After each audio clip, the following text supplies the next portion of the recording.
Halo semuanya, assalamualaikum warahmatullahi wabarakatuh. Udah lama banget gua nggak bikin video. Pengennya sih rajin ya bikin video, tapi banyak urusan, biasalah ya. Namanya juga pengacara, pengangguran banyak acara. Oke semuanya, Haji Kukum beli sepatu. Assalamualaikum warahmatullahi wabarakatuh.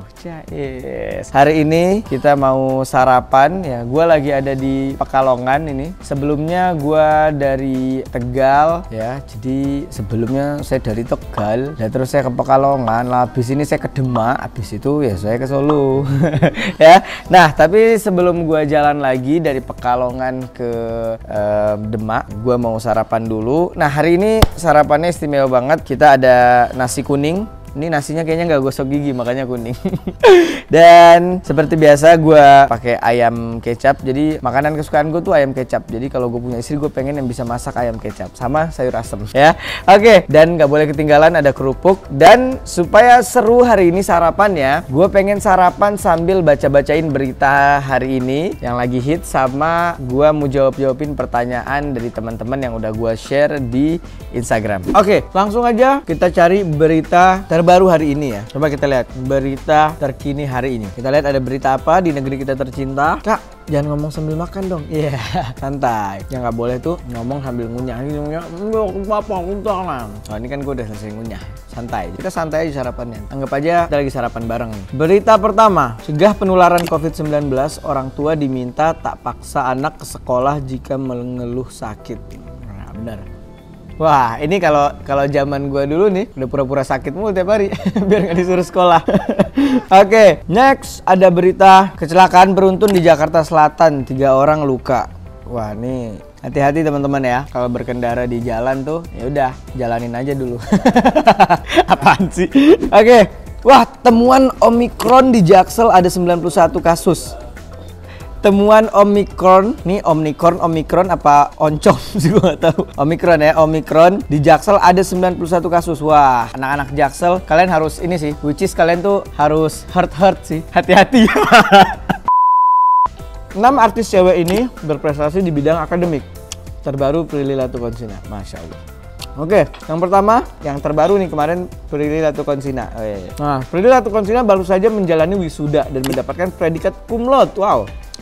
Ia berhasil lulus 3,5 tahun, 3,5 tahun, wah, dan mendapat gelar lulusan terbaik untuk kelas Communication and Business Institute 2021. Prilly juga mendapatkan beasiswa S2, wah, setelah menjadi lulusan terbaik. Prilly mengungkapkan akan istirahat setahun sebelum kemudian melanjutkan pendidikan S2. Wah, nice. Yang kedua ada Maudy Ayunda, berhasil mendapatkan predikat cum laude saat S1 di Universitas Oxford. Wah, ini keren maksud gua. Salut gua. Biasanya kita kan S1 di Indonesia atau lulus di Indonesia itu luar biasa juga, tapi ini bisa cum laude di negara orang tuh keren banget. Setelah itu wanita dengan image cantik dan pintar ini, Maudy Ayunda, melanjutkan pendidikan S2 di Stanford University Amerika Serikat. Wow, keren.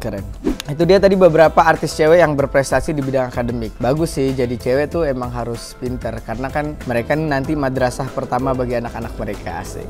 Oke, kita lihat nih berita artis terkini hari ini ya. Coba kita lihat ada berita artis apa aja nih. Oh iya, turut berduka cita nih buat kemarin artis cilik yang main di Danur tuh, Mati White ya. Dia meninggal kalau nggak salah karena kadar gula dalam tubuhnya terlalu tinggi. Jadi anak kecil semuanya bisa kena gula juga sih. Oke teman-teman, singkat aja lah berita-berita. Kita bacain beritanya karena berita zaman sekarang bukan jadi informasi, cuman jadi bahan sensasi. Ya.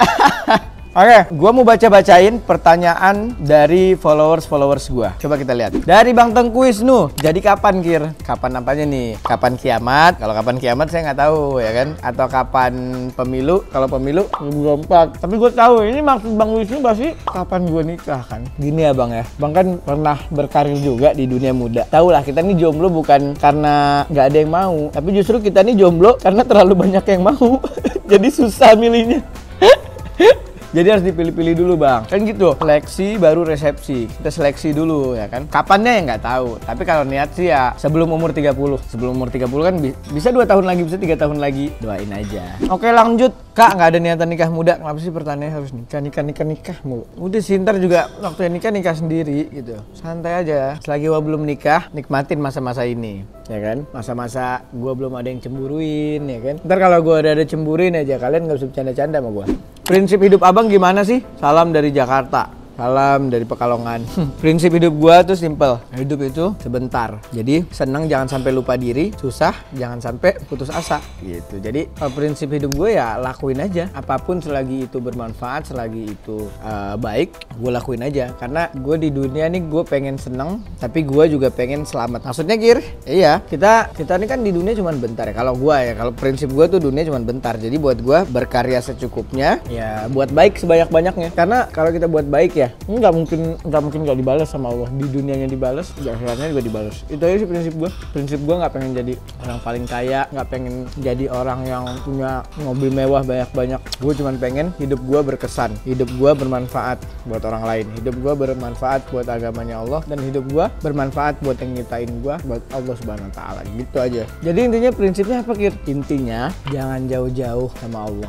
Karena makin kita jauh sama Allah, makin kita jauh dengan kebahagiaan. Makin kita jauh dari Allah, makin kita jauh dari apa yang kita cita-citakan. Tapi kalau kita dekat sama Allah, kita akan semakin dekat dengan yang kita cita-citakan, kita akan semakin dekat dengan kebahagiaan. Ini bukan gue soalim ya, tapi emang gue ini pernah bandel. Jadi ketika gue nemuin Allah, gue nemuin bener-bener kebahagiaan yang sesungguhnya. Walaupun ya sebagai manusia kita pasti nggak sempurna gitu. Kir, pernah pacaran gak selama di pesantren? Mana bisa? Di pesantren gue dulu gak bisa pacaran. Suka sama santri putri pernah. Apalagi gue gitu disukain santri putri. Ya salam. Dulu gak bisa pacaran, biasanya suka-sukaan doang. Kadang surat-suratan, pernah ketahuan ustadz lagi gue, surat-suratan gue. Untung gue pinter acting, jadinya gak jadi dihukum. Kir, coba ceritain pengalaman pas pertama kali lu main film atau sinetron, Kir. Pertama kali, gue tuh gak punya cita-cita jadi ini loh. Gue tuh gak pernah punya cita-cita jadi pemain film, atau jadi artis, atau jadi pemain sinetron tuh gak pernah ada. Jadi dulu pas gue di pesantren, ya awalnya tuh gue suka ini. Gue di pesantren tuh suka jadi tim media gitu. Jadi kalau ada acara-acara kelas atau apa, gue megang kameranya gitu ya kan, DOP lah. Jadi awalnya itu di pesantren diumumin siapa yang azannya bagus mau ditampilin di TV. Waktu itu kan karena gue asli Aceh kan, di Aceh ya anak-anak di Aceh tuh kalau nggak bisa azan yang bagus pada zaman gue ya itu kan malu lah orang gitu. Anak-anak Aceh tuh pasti kalau nggak kori ya suaranya bagus gitu ya kan. Nah waktu itu pertama kali di pesantren tanyain yang bisa azan bagus mau ditampilin azan di TV waktu itu di Trans 7. Akhirnya gue ngasal aja waktu itu padahal azan, tapi ternyata dipilih karena gue dulu ya nggak terlalu passion juga gitu buat tampil di TV gitu apa enggak. Gue biasa aja, ternyata kepilih. Pas kepilih, gue waktu itu lagi ngefans sama Gonzales, Cristiano Eloko Gonzales waktu itu pemain bola timnas. Karena gue dulu cita-citanya jadi pemain bola. Nah ketika dibilang nanti saya kira azan bintang tamunya ada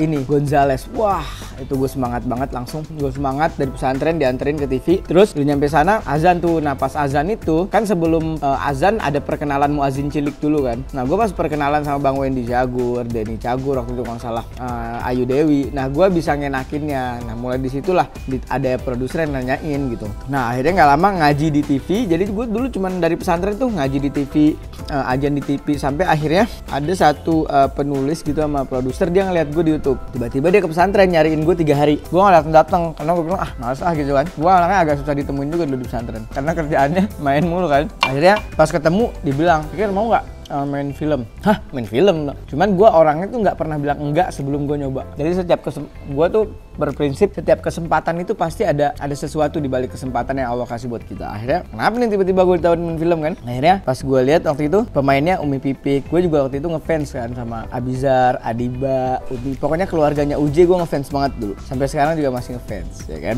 Nah akhirnya wah enak nih kan, wah ketemu keluarganya UJ nih. Waktu itu dikasih tahu kan pemainnya tuh Umi Pipik, Agus Kuncoro. Oh bisa ketemu anak-anaknya nih gitu. Akhirnya oke boleh, gue bilang izin aja sama Kiai waktu itu, Kiai Jamil ya di pesantren.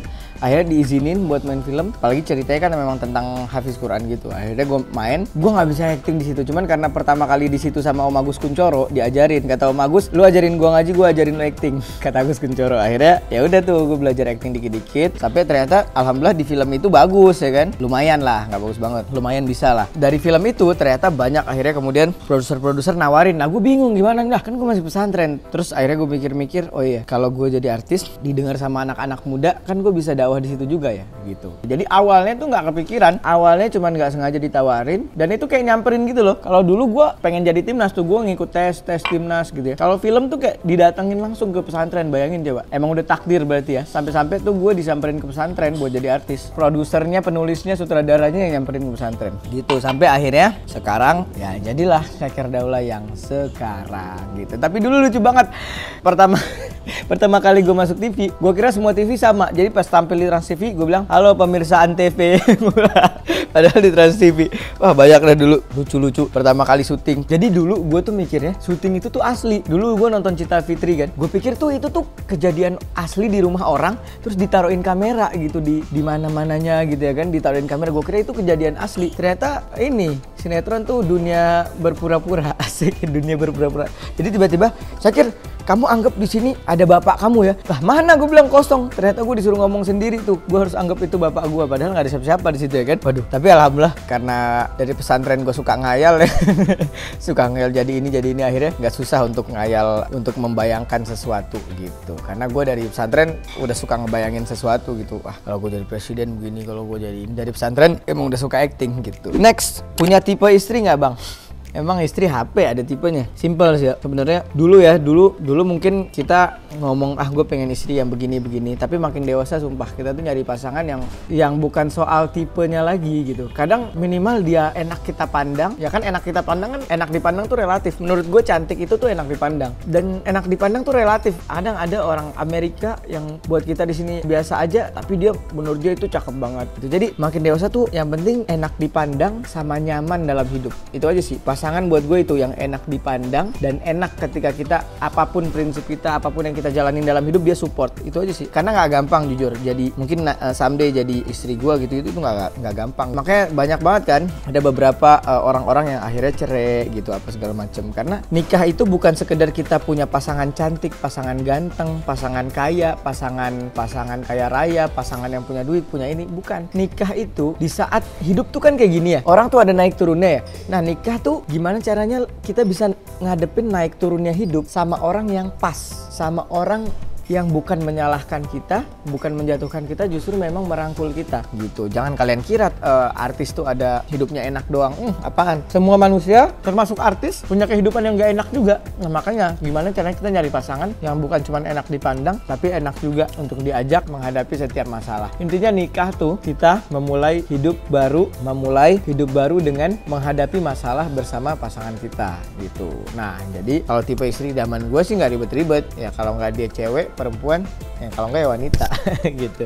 Tapi sebaik-baiknya wanita adalah wanita yang soleha. Wanita soleha itu dia yang rendah hati, dia yang menurut sama suaminya, dia yang nggak ngomongin aib suaminya. Jadi bukan wanita soleha itu wanita yang hanya tertutup auratnya. Iya, tertutup auratnya adalah salah satu bentuk dari kesolehahan. Tapi solehah yang lebih dalam adalah bukan cuma pakai jilbab, tapi dia pakai imannya. Ketika dia mau marah sama suami, dia pakai imannya. Jadi kita tuh harus menghijab ketika kita berhijab ya, teman-teman cewek nih, kita juga harus berusaha menghijab perilaku buruk kita. Tapi bukan berarti ntar aja tunggu gue baik baru gue pakai jilbab, baru gue nutup aurat. Jangan sampai nanti kalau kita nunggu baik baru mau sholat, kalau kita nunggu 100% baik baru mau nutup aurat, maka nanti kita nggak akan sholat kecuali kita disolatkan nanti pas mati, dan kita nggak akan nutup aurat kecuali ditutup pakai kain kafan. Karena manusia setiap hari nggak akan ada yang bisa yang 100% baik. Jadi dimulai dengan menutup luarnya dulu, baru menutup perilaku buruk dalam diri. Nah gue tuh cari yang solehahnya tuh luar dalam, bukan cuma luarnya aja soleha tapi dalamnya juga soleha